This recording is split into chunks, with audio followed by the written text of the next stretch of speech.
Hi, my name is Emil. I'm a digital strategist and I answer marketing questions. Today's question is about transferring a large account from one PPC manager to another for Google Ads. And this question comes specifically from Common Worldliness 352 in Reddit. Landed a large account, badass. Any tips? Land a large account. Interested to hear from those who have worked on large accounts and their tips, things to work on, things that didn't work. What should I plan for? Thanks in advance.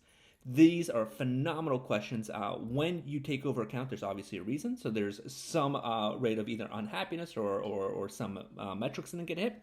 And what I want to do is cover what I do when I take over any existing account. And in this video, what I'm going to cover is my focus that is dedicated on a new existing account, where my attention is, mistakes I only made once when I took over an account, and of course my goals in managing a new to me but existing account in the first 90 days. So let's jump into it. But first, every Sunday I send out one email that recaps all the marketing questions I answered that week.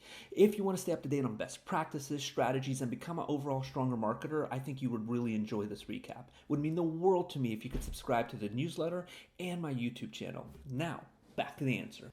There's a good and bad side of acquiring a large PPC account. The good is, good on you. There's a lot of room to improve. There's new goals, new metrics. It's a brand new endeavor for the existing organization that's hired you. Bad for the previous company and also for the data that you have to sift through. I like to add order immediately. So today's the handoff date. The first thing I want to look at is transfer. Who has ownership to what? So it's going to be transferred to your MCC. You're going to get an invite. I want to make sure that the old agency, after everything's cleared, is removed out of there. And just make sure that there's nobody else that has access to the Google Analytics, Merchant Center, or Google Ads account other than me, because I want to be the only one who's responsible for it. Of course, other than the owner.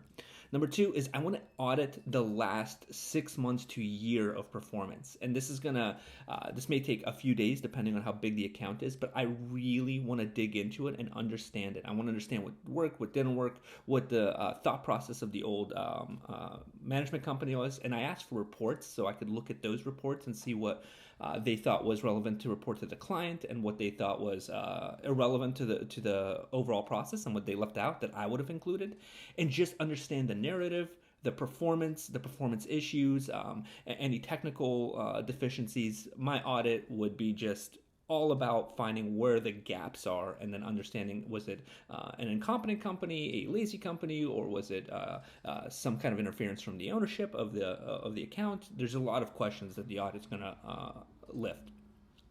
Then I'm also going to ask, at that level, you're clearly on multiple platforms.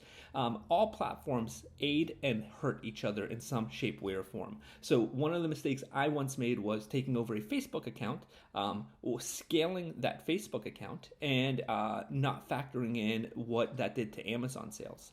And because we didn't do that, because I didn't take that into account, it looked like my campaign was underperforming.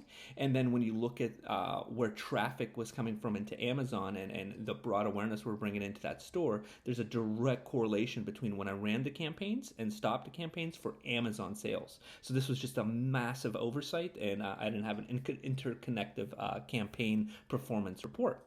And then the web properties. How are these sites that we're driving all this traffic to functioning? Are the remarketing tags correct? Or do we have fast load times? Do we have anything that will indicate a hindrance in overall performance, no matter how good your job is?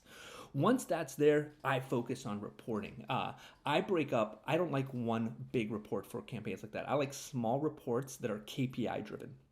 So for instance, if you have an awareness campaign, you have a middle funnel, you have a bottom funnel, you have videos, you have search, you have shopping, I'd like to do an individual report for all of it and then a major report for just at a glance. But every one of those campaigns is going to have its own nuance, its own strategy, and its own limitations and advantages. So I like to create multiple reports. Even though it sounds daunting, when you do it this way, that big report you can niche down to smaller reports, and if it's automated at the end of every month, it becomes so much easier for you, the owners, and all stakeholders to get a top-down view of what's going on in the campaigns. And then these are just my goals. The first is I want to avoid all the previous issues. One of the biggest questions I ask when I'm in the account is I'll ask all the people who are involved, hey, what was something that was handled previously that you just didn't like? It might have been done correctly. They may have got a positive ROAS return. Everything could be 100% on point. They just didn't like the fact that they reported on Thursdays, or that the reports didn't include this, or that the person was short. So I just want to, any previous issue, discover and squash. Next is focus on real wins. Sometimes when you take over an account, depending on the account's expectations, and you did your due diligence beforehand, but there may be some hidden expectations that they didn't disclose up front that they just want to see. So I look and I say, here's the KPIs we're focusing on. Is there any reason we shouldn't focus on these based on our audit conversations and goals? And if so, what are they, and what else would you like to focus on? And then we distill that into, is it possible or is it not? And then just focus on getting to that KPI and making everything else secondary or third issue.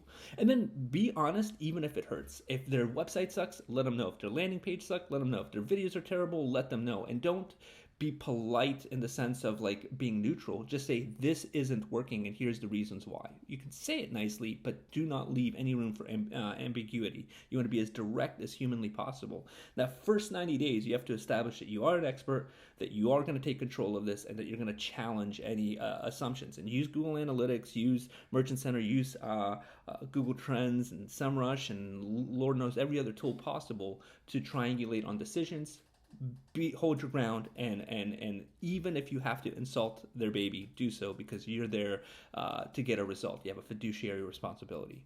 I hope this helped, or at least gave you some insight on how other people might take a look at this. If this did help, it would mean the world to me if you could subscribe below. And as always, good luck and happy marketing.